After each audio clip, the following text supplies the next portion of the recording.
Oke, kita mulai saja ya, sambil menunggu yang lain. Yang bisa on cam, silahkan on cam.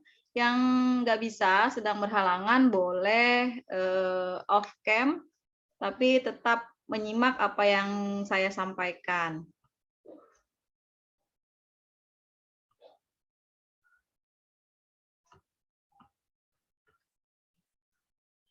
Assalamualaikum warahmatullahi wabarakatuh. Waalaikumsalam warahmatullahi wabarakatuh. Pada malam hari ini kita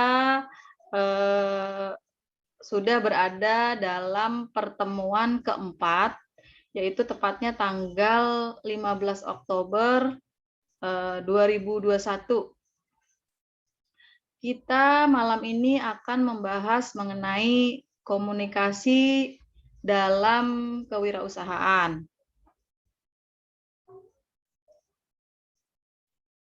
Karena komunikasi dalam berwirausaha itu sangat penting. Tidak hanya dalam berwirausaha, komunikasi dalam kehidupan kita sehari-hari juga sangat penting. Seperti proses pembelajaran ini. Jadi sudah dikomunikasikan sejak siang bahwa kita akan memulai pelajaran jam 19.30. Sudah diberikan mengenai materi apa yang disampaikan melalui e-kampus. Jadi itu adalah bentuk komunikasi antara saya sebagai pengajar dengan mahasiswa. Jadi dalam kehidupan sehari-hari, komunikasi dalam hal apapun itu sangat-sangat menunjang sebuah keberhasilan apapun, baik komunikasi dalam berwirausaha. Jadi di Indonesia, apalagi negara berkembang yang merangkak menjadi negara maju, itu dapat terlihat bahwa Indonesia melahirkan banyak sekali pengusaha muda yang kreatif dan berbakat. Salah satunya adalah pemuda yang sekarang juga diangkat sebagai Menteri Pendidikan, yaitu Bapak Nadiem Makarim. Jadi beliau sukses mendirikan Gojek. Jadi beliau adalah CEO dari Gojek. Jadi kesuksesan dalam berwirausaha juga tidak luput dengan peran komunikasi. Komunikasi merupakan hal terpenting bagi pengusaha dalam menjalankan usahanya. Nah, sebelum kita membahas lebih jauh mengenai komunikasi dalam kewirausahaan, alangkah baiknya kita memahami definisi dari komunikasi itu sendiri. Jadi komunikasi bisa didefinisikan sebuah bentuk interaksi, yaitu berupa kata-kata dan senyuman. Senyuman aja itu masuk dalam kategori komunikasi. Terus anggukan kepala atau gerakan tangan, tidak, atau dadah, itu adalah sebuah komunikasi. Gerakan mata, mata genit, misalnya begitu. Nah, jadi komunikasi adalah bentuk interaksi berupa kata-kata secara verbal, dan senyuman, anggukan kepala, gerakan tangan, gerakan mata yang berakibat diterimanya arti, sikap, atau perasaan yang sama. Itu definisi dari komunikasi. Nah, mengapa interaksi yang paling efektif dalam kehidupan itu adalah komunikasi? Karena kita bisa salah paham oleh orang lain karena komunikasi yang tidak searah, apalagi dalam dunia kewirausahaan. Jadi interaksi komunikasi adalah interaksi yang paling efektif, khususnya dalam kewirausahaan. Selain kita membahas mengenai definisi dari komunikasi, malam ini juga kita akan membahas mengenai 7 fungsi komunikasi dalam kewirausahaan. Yaitu fungsi yang pertama itu meningkatkan pemasaran produk. Yang kedua yaitu meningkatkan kualitas produksi ya. Kemudian meningkatkan kerjasama dalam kewirausahaan. Terus fungsi yang keempat adalah komunikasi dalam kewirausahaan, yaitu meningkatkan kualitas pemimpin. Kemudian meningkatkan citra kewirausahaan. Dan yang keenam, menambah relasi. Jadi dengan berwirausaha diharapkan bisa menambah relasi atau link-link bisnis agar usaha bisa menghasilkan banyak keuntungan. Kemudian 7 fungsi terakhir yaitu untuk menyelesaikan masalah. Jadi perlu diingat bahwa fungsi komunikasi dalam berwirausaha yang termasuk meningkatkan pemasaran produk, yaitu sebagai pemasaran produk atau sebagai promosi produk. Komunikasi yang digunakan bersifat apa? Jadi komunikasi yang digunakan bersifat persuasif sehingga dapat membujuk atau merayu konsumen agar percaya dan tertarik untuk membeli produk dari suatu hasil wirausaha. Nah, komunikasi pemasaran untuk meningkatkan pemasaran produksi itu disajikan dalam bentuk yang menarik agar mampu mencuri atensi dari konsumen. Jadi pengusaha harus memiliki kemampuan yang kreatif, inovatif dalam mempresentasikan produknya. Hal ini menjadi faktor utama dalam meningkatkan pemasaran produk. Di fungsi yang kedua, itu untuk meningkatkan kualitas produksi, di mana seorang pengusaha harus bersifat komunikatif dalam menjalankan aktivitas usahanya. Jadi semua orang harus tampil ke depan dalam urusan komunikasi, baik dia seorang pengusaha atau apapun. Apalagi dalam bidang kewirausahaan, komunikasi yang efektif, terutama dalam komunikasi pemasaran, berpengaruh terhadap nilai jual produk. Jadi komunikasi pemasaran memberikan presentasi yang baik mengenai produk yang dijual belikan, sehingga meningkatkan kualitas produksi. Selain itu, faktor hubungan komunikasi pemimpin dan karyawan dalam evaluasi juga menjadi faktor kualitas produksi. Adanya evaluasi dapat mempresentasikan kelebihan dan kekurangan kualitas produksi. Sejauh ini ada yang mau ditanyakan?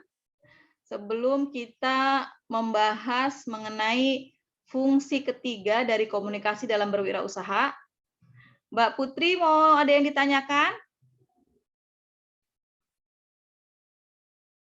Sejauh ini belum, Bu. Oke, berarti kita lanjut ya.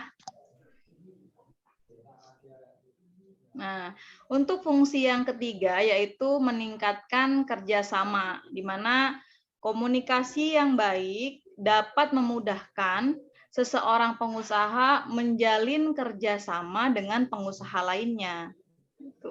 Kerjasama antara wirausaha berdampak pada peningkatan kualitas produksi dan pemasaran produksi. Jadi selain komunikasi, untuk meningkatkan kerjasama dalam berwirausaha dibutuhkan batasan-batasan hak dan kewajiban terhadap kedua belah pihak.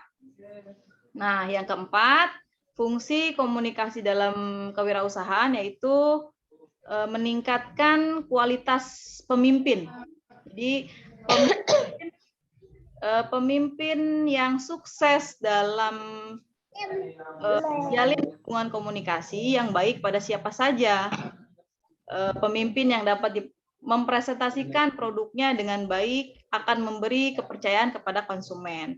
Yang kelima itu meningkatkan citra kewirausahaan, di mana kewirausahaan yang baik adalah nilai citranya dalam dunia bisnis.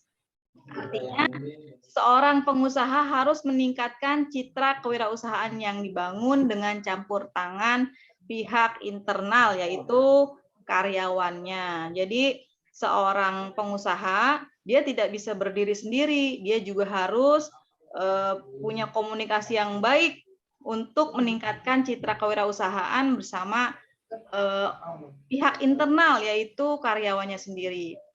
Kemudian fungsi yang keenam, yaitu komunikasi dalam kewirausahaan, itu menambah relasi. Di sini komunikasi dalam kewirausahaan dapat memperluas jaringan kerjasama atau menambah relasi bisnis. Komunikasi yang efektif dapat memperluas relasi terhadap pihak eksternal, misalnya meliputi investor, pemegang saham, konsumen, dan relasi lainnya. Kemudian fungsi terakhir dalam komunikasi kewirausahaan yaitu untuk menyelesaikan suatu masalah. Jadi penyelesaian suatu masalah perlu komunikasi yang efektif karena berpengaruh terhadap proses kewirausahaan untuk mencapai kesuksesan dan keberhasilan dalam menjual produk-produknya. Jadi dari definisi yang sudah saya sampaikan dan dari 7 fungsi komunikasi dalam kewirausahaan, sampai di sini ada yang mau ditanyakan? Mungkin Mbak Sela? Untuk saat ini belum sih, Bu. Oke, jadi lanjut ya. Oke.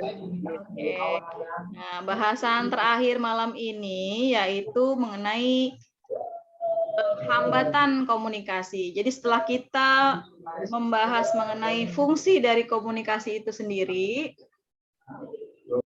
kita juga membahas mengenai hambatan komunikasi. Jadi hambatan komunikasi yang kerap terjadi dan menjadi batu sandungan dalam sebuah bisnis, yaitu macam-macam hambatan komunikasi bisnis yang perlu dikenali dan gangguan komunikasi mendapat penanganan yang tepat. Jadi tidak selamanya komunikasi dapat terjalin dengan baik.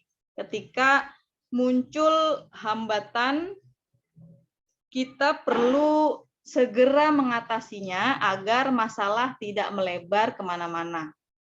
Nah, hambatan komunikasi apa saja dalam berwirausaha, yaitu hambatan komunikasi teknis. Jadi kendala teknis dapat menjadi penyebab munculnya hambatan komunikasi bisnis.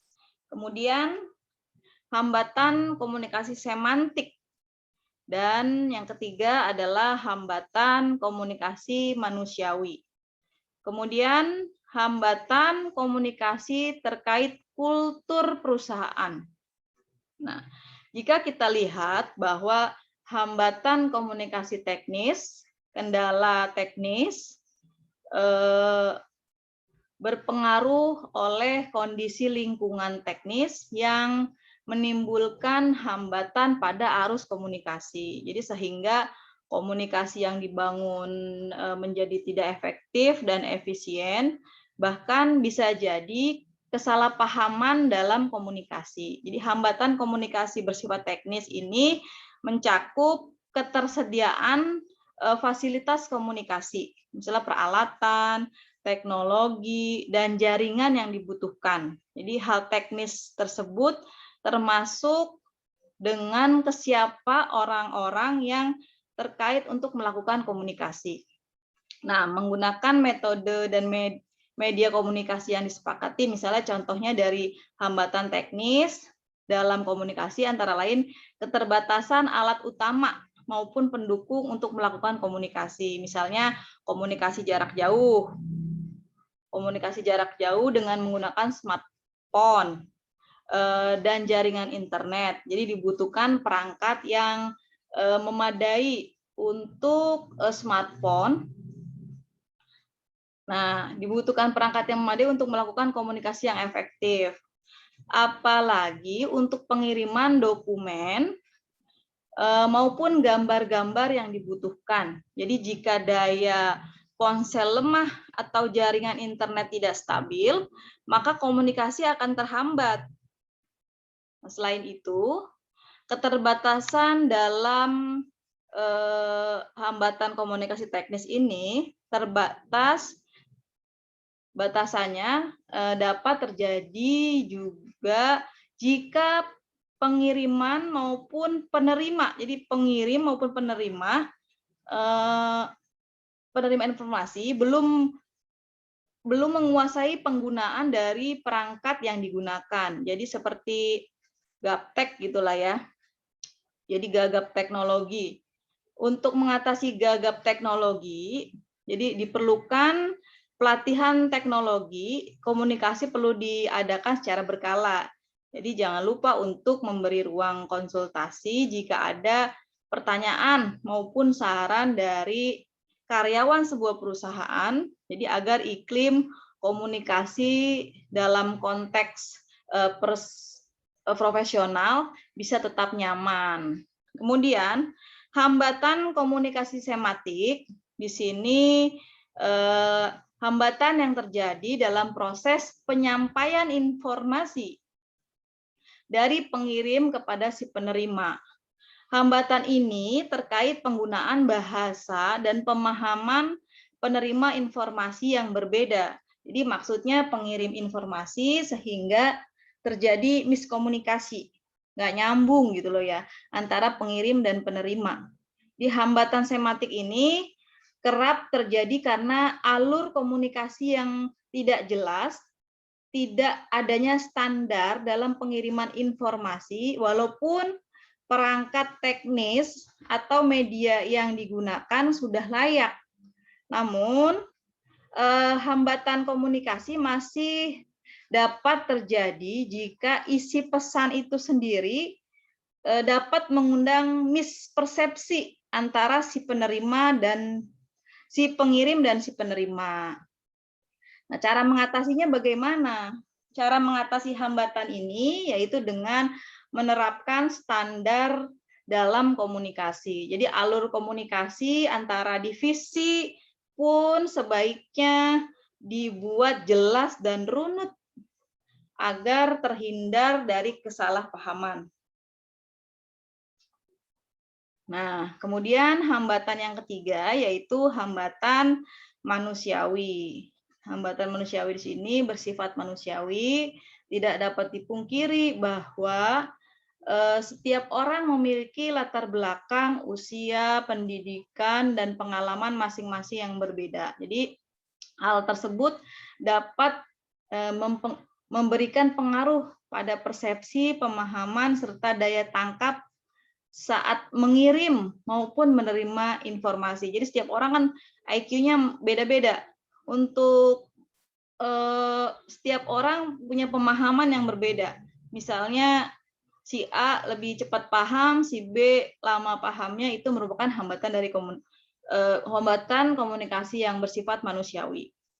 Nah, selain itu, hambatan komunikasi yang bersifat manusiawi ini juga mencakup dengan iklim kerja, tekanan dan rasa aman dari setiap individu di lingkungannya. Jadi contoh dari hambatan manusiawi dalam bisnis antara lain tentang perbedaan pendapat dalam tim yang menggunakan misalnya media sosial atau brosur yang disebar beramai-ramai. Jadi ada orang yang berpikir lebih efektif menggunakan brosur, tapi ada juga salah satu pihak yang berpikir lebih baik menggunakan media sosial, penyebarannya lebih luas misalnya begitu. Jadi pengetahuan seberapa efektif melalui promo di platform tersebut, setiap orang memiliki perbedaan. Jadi itu hambatan manusiawi. Cara mengatasinya bagaimana hambatan manusiawi ini?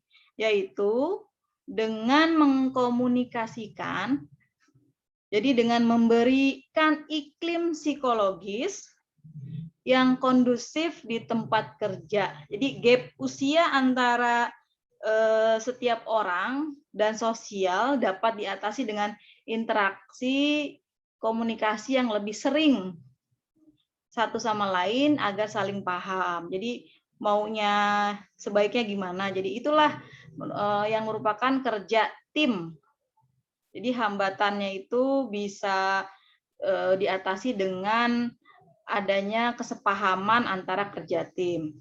Kemudian hambatan komunikasi yang terakhir yaitu hambatan komunikasi terkait kultur dari perusahaan.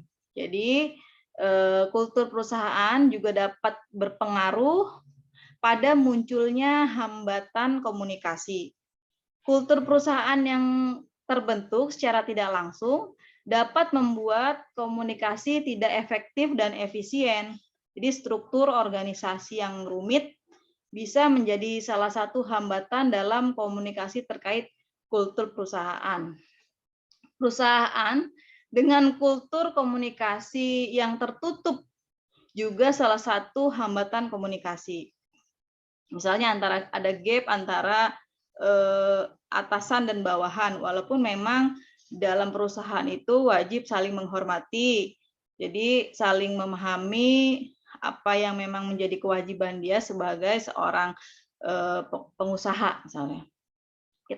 Bagaimana cara mengatasi hambatan komunikasi terkait kultur perusahaan? Yaitu dengan memperbaiki kultur perusahaan terlebih dahulu, walaupun memang tidak semudah yang dibayangkan untuk mengatasi hambatan komunikasi terkait kultur perusahaan ini. Jadi analisa positif masalah yang muncul dan temukan solusi yang dapat diterapkan untuk mengatasinya itu kadang sulit.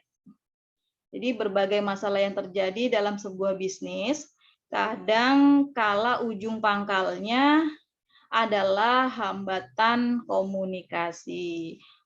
Komunikasi yang efektif sangat penting agar operasional perusahaan dapat berjalan dengan baik. Jadi komunikasi ini perlu dibangun pada setiap lini perusahaan, baik kepada sesama karyawan, antar divisi, maupun kepada rekan bisnis di lingkungan perusahaan.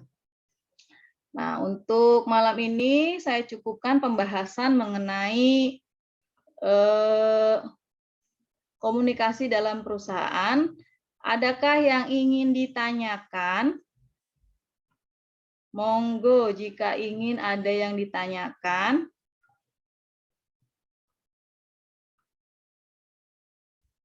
Mbak Sela, Mbak Putri, Mbak Winda, Mas Krisman, Mas Faricin lagi kerja ya, Mas Berry, Mas Ainur, ada yang mau ditanyakan sejauh ini mengenai fungsi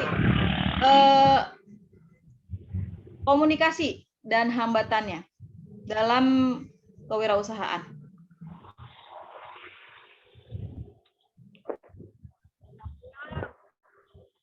Jika tidak ada yang ditanyakan, maka saya cukupkan sampai di sini.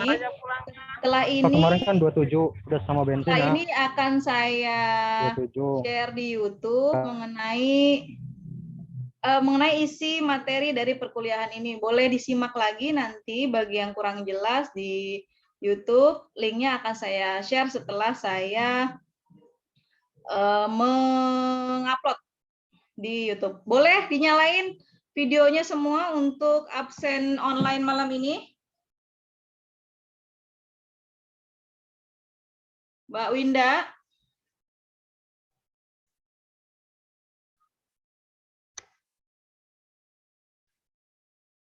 Oke. Mas Krisman mungkin lagi di jalan, Mas Paricin lagi kerja, Mas Ainur juga kerja. Oke. Ini Mbak Mary ya, Mbak Mary lagi kerja juga. Enggak, Bu. Mary nggak kerja. Cuma nih jaringannya lagi gangguan Oke, wifi-nya. nggak apa-apa. Kita angkat jempolnya, kita absen online, Mbak Mary. Oke, Bu.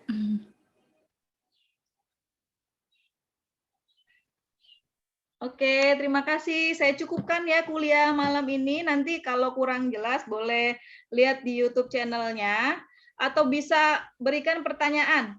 Mas Krisman, minggu depan saya akan membuat kelompok untuk persiapan presentasi. Jadi satu kelas ini berapa orang, Mbak Mary? Mbak Mary? Bu. Hah? 8. Oh, 8. Jadi 8 orang. Mungkin kita bagi menjadi 4 kelompok. Jadi satu kelompok itu 2 orang. Nanti sistemnya akan saya Ada jelaskan. 9 orang, Bu. Oh, 9 orang. Berarti ada satu kelompok Iya. yang 3 orang ya. Oke, Bu. Nanti akan saya jelaskan minggu depan bagaimana sistemnya untuk pembagian kelompok dan materi apa yang akan menjadi bahasan. Ya, terima kasih untuk malam ini. Saya ucapkan selamat bekerja yang masih bekerja, sehat selalu untuk kita semua. Wassalamualaikum warahmatullahi wabarakatuh. Waalaikumsalam warahmatullahi Waalaikumsalam wabarakatuh. warahmatullahi